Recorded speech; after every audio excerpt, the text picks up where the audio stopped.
Eto na nga po mga bossing ko, nandito kami mga bossing ko sa may parting Cavite. Eto pa mga bossing ko, itinuro lang po sa amin na magandang activity daw ng mga bata. Dahil eto daw po mga bossing ko, itiyak na pagpapawisan at kakabahan ang mga chikiting mga bossing ko. Ngayon po nakapila ang tatlong matatanda. Mga bossing, hindi na yan chikiting, matatanda na yan. Ngayon po mga bossing, sa pangalawa sila mga bossing ko. Ayan po, first time yan ng aking mag-ama mga bossing. Pero yung si Oli, mga bossing ko, yung aking mamanugangin sana mga bossing. Kaso lamang ay nawala na yung aking anak na napagandang prinsesa ko mga bossing ko. Ayun mga bossing ko, siya yung lagi naming kasama. Kaya pa mga bossing, hindi niya first time dahil halatang sanay na siya dito. Ang aking mag-ama mga bossing ko, kinakaba-kabahan mga bossing ko at akala ko talaga hindi nila kakayanin mga bossing. Lalo-lalo na ang aking pong bunso mga bossing yan. Pinauna na namin mga bossing ko si Oli.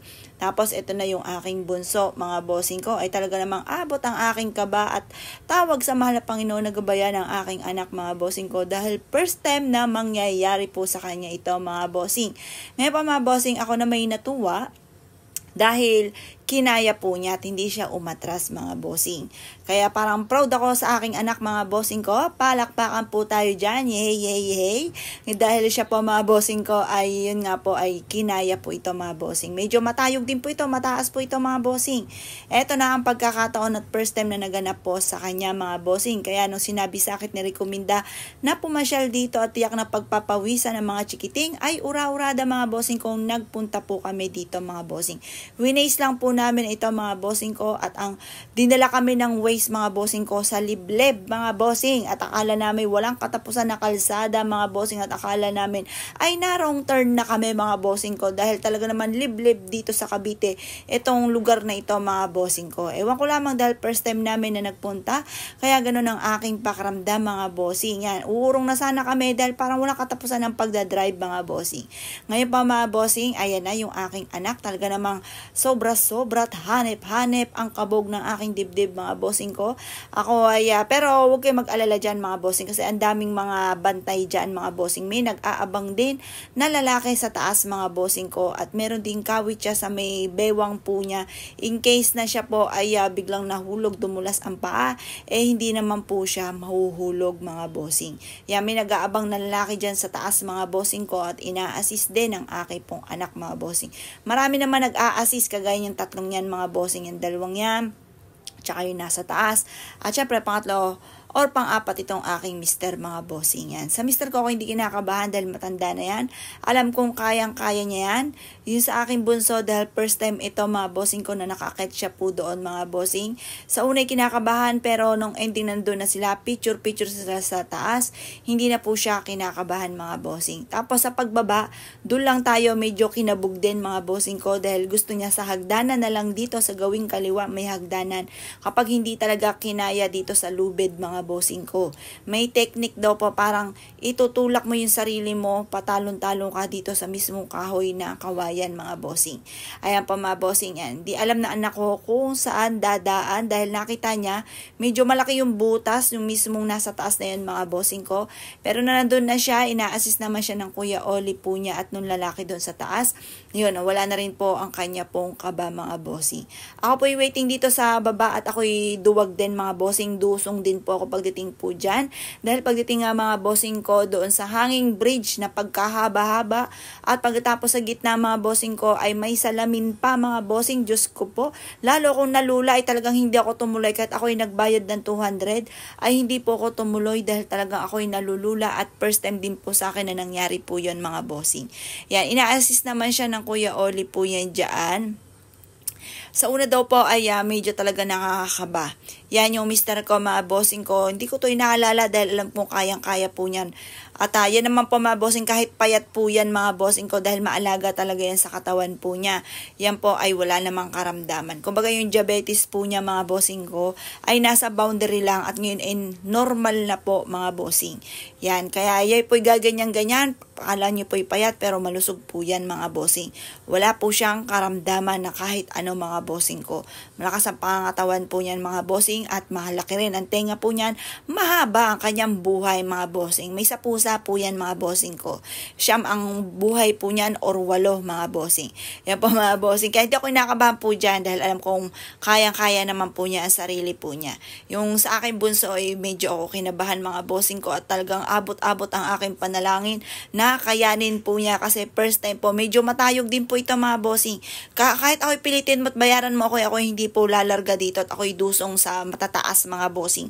Hindi ako maano sa mga matataas kaya pagdating dyan na kumukuha lang talaga ako ng video or ng picture mga bossing. Hindi talaga ninyo ako mapipilit na umakyat sa taas dahil ako ay takot sa matataas. Kaya lugi nga po sa akin mga bossing ko kung ako po'y magpupuntang Enchanted dahil wala po ako nasasakyan kundi Ferris wheel lamang po mga bossing ko. Hanggang Ferris wheel lang po tayo mga bossing. Ngayon pa mga bossing, makita niyo po nakahiga pa si Oli sa taas, walang katakot-takot mga bossing. Sanay na po siya. Yan ang kagandahan ng mga taong gala mga bossing. Kami po kasi mga bossing ko ngayon lang po nakakagala-gala at naglilibang-libang para po makaiwas kalungkutan at lagi ko rin naaalala si Joelyn. Pero si Joelyn mga bossing ko, napakaraming plano at gusto nga din po niya na maggala po kami pagtapos po ng kanyang exam mga bossing ko. Parang meron sila tinatapos na sa kanilang school noon mga bossing. Kaso nga lang po mga bossing ko hindi inabot mga bossing ko dahil yun nga po mga bossing ko ang naganap. Alam niyo naman po kung ano ang naganap mga bossing. Yan po mga bossing ko, nililibang ko ang aking mag-ama para po sila ay hindi malukang tayo Mr. ko. Ako'y napatawa na pinapanood ko tong video habang ako ay nagbo-voice over dahil nasa upuan na ang Mr. ko yung nakaupo pa rin. Yan, nakita niyo po yung pagbaba po niya parang sira ulo. Yan. Ngayon pa mga bossing, eto, medyo patagalan po dito sa aking anak na bunso dahil talagang parang hindi niya daw po kaya dahil mataas-taas po ito mga bossing, matayog.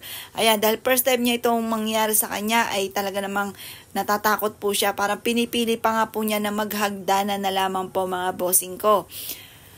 Yan pa mga bossing ko, sobrang tuwa ko naman dahil talaga nilaksan ng loob po niya. Nadaan po siya ng mga lalaking yon sa kumbinsi. Kinumbinsi po siya at tinuturuan siya kung paano gagawin.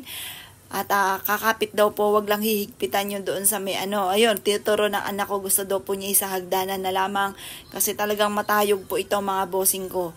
Nakita ko naman safe po siya kaya po hinayaan ko kasi bukod doon sa may hawak po siya mga bossing ko, meron din pong lubid doon sa may bewang niya at may hook na nakahook po sa kanyang bewa na in case po na siya po ibibitaw ay hindi rin siya mahuhulog dahil maghahang po siya doon at merong mag-a-assist na lalaki sa taas mga bossing ko ng lubid mga bossing. Ngayon pa mga bossing, ayan na. Kinakabahan ako sa anak ko dahil parang hindi niya po, parang kinakabahan din po siya mga bossing ko, parang hindi niya kakayanin. Pero alam niyo po ba mga bossing ko, lahat na ng santo yung aking tinawag, maya-maya mga bossing ko, kakayanin na po niya yan. Tingnan niyo po dyan, hanap lang po siya ng lakas ng loob mga bossing. Yan, medyo mataas-taas po talaga ito. Pero yung isa, yung pinakamataas, medyo ako mismo nagsabi, anak, wag ka muna doon, dito ka muna sa pangalawa. Wag mo muna agad, anuhin yung pinakamataas dahil baka hindi mo lalo kayanin. Ayan, dahil talagang matarik po siya mga bossing, napakataas. Yan pa mga bossing, kinukumbinsi siya ng mga lalaki po dyan. Tapos ang ending, nakumbinsi rin po siya dyan. At nung nakababa na siya, para ako'y nabunutan ng tinik mga bossing. At ako'y todo pasasalamat. At nakababa ng ayos yung anak ko mga bossing. Natutuwa naman ako kasi first time po na nangyari po sa kanya po yan. Yan, maraming nag-aantabay po sa kanya. Yan. Mga nagtingala at nag-a-assist po sa amin mga bossing. Habang si Oli, pagmasdan niyo po doon, pa-text-text na lamang, sanay na sanay doon sa taas, nakahiga pa mga bossing. Ayan yung aking anak mga bossing ko. Ayan, ang technique po dyan, wag di masyadong mahigpit daw po ang para makababa ka agad ng maayos. Wag masyadong mahigpit, wag rin masyadong maluwag dahil duadaus-dus kayo kaagad sa baba mga bossing. Yan, saktong-sakto ang anak ko ginawa niya, marahan-marahan lamang. At yun nga po sa awa ng Diyos ay nakababa din naman po siya mga bossing. Yan, nakakatuwa yan. Talaga namang proud na proud ako dahil kinaya po niya kahit ganong kataas. Mas matapang siya kaysa sa akin kasi ako medyo dusong po ako sa ganyan mga bossing. Yan, next naman ay si Kuya Oli po niya mga bossing ko. Sa may parting Cavite ito, maraming mga activities na pwedeng magawa ng mga bata. Kaso lamang po mga bossing ko ay hindi pa rin siya ganon katapos. Parang merong mga yung mga hanging, parang nakahang ka na rides, mga ganon mga bossing. Marami rides din po dito, tapos pwede kang magmotor, pwede kang magbike. Marami po siya mga bossing ko.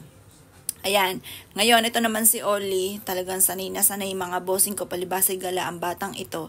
Ay talagang mga veterans at hindi natatakot sa mga matataas mga bossing yan. Tingnan niyo po, smooth na smooth.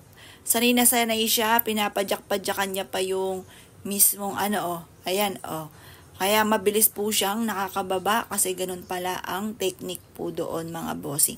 Punta po kayo dito mga bossing, tiyak na mag-i-enjoy po kayo.